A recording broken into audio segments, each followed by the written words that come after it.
Before his nomination, Warren G. Harding declared, "America's present need is not heroics, but healing.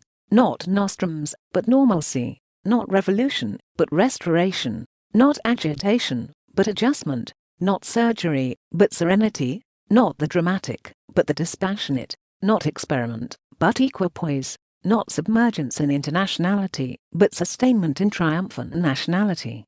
A Democratic leader, William Gibbs McAdoo, called Harding's speeches an army of pompous phrases moving across the landscape in search of an idea. Their very murkiness was effective, since Harding's pronouncements remained unclear on the League of Nations, in contrast to the impassioned crusade of the Democratic candidates, Governor James M. Cox of Ohio and Franklin D. Roosevelt. 31 distinguished Republicans had signed a manifesto assuring voters that a vote for Harding was a vote for the League.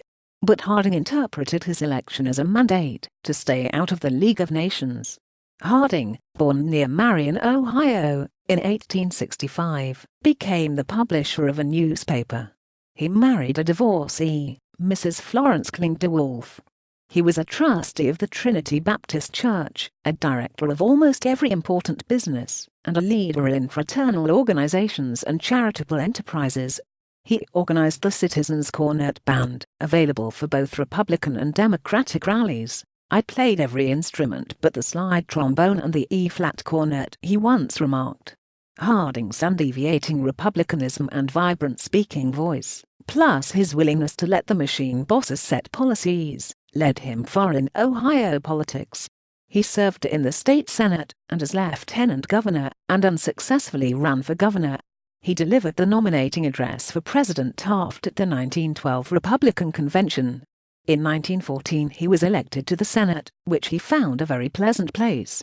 An Ohio admirer, Harry Daugherty, began to promote Harding for the 1920 Republican nomination because, he later explained, he looked like a president. Thus a group of senators, taking control of the 1920 Republican Convention, when the principal candidates deadlocked, turned to Harding.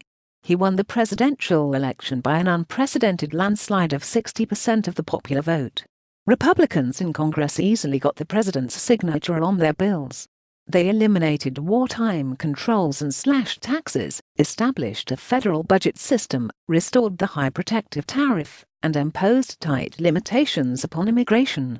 By 1923, the post-war depression seemed to be giving way to a new surge of prosperity, and newspapers hailed Harding as a wise statesman carrying out his campaign promise: less government in business and more business in government. Behind the facade, not all of Harding's administration was so impressive. Word began to reach the president that some of his friends were using their official positions for their own enrichment. Alarmed, he complained, "My friends, they're the ones that keep me walking the floors nights."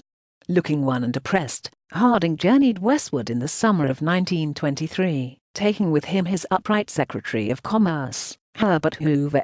"If you knew of a great scandal in our administration," he asked Hoover, "would you, for the good of the country and the party, expose it publicly, or would you bury it?" Hoover urged publishing it, but Harding feared the political repercussions. He did not live to find out how the public would react to the scandals of his administration. In August of 1923, he died in San Francisco of a heart attack.